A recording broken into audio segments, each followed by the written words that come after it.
तर हे बोटीवरची व्हिडिओ बघलेलो आहे. बोटीवरची नाचतानाची, तर गाणं म्हणतानाची. बरोबर कमेंट पण केलंय मी.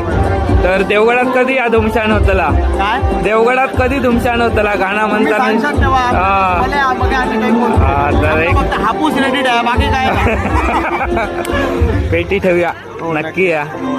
मस्त भारी वाटतं, रील्स एक नंबर वाटतात, समाधान वाटतं. काहीतरी सिंधुदुर्गातलो माणूस पुढे जाता, एक नंबर वाटता. आणि मी कमेंट केले, तुम्ही रिप्लाय पण केला, त्याचं माका खूप बरा वाटला की पोचला आहे पर्यंत. तर मित्रांनो, टेन्शन मध्ये दिसत. टेन्शन कसला, कारण दुसऱ्यांका हसवणारा माणूस आज टेन्शन मध्ये दिसलो माका. असं काय नाही ना, मजेत जोडी एक नंबर आ दोघांची पण मस्त.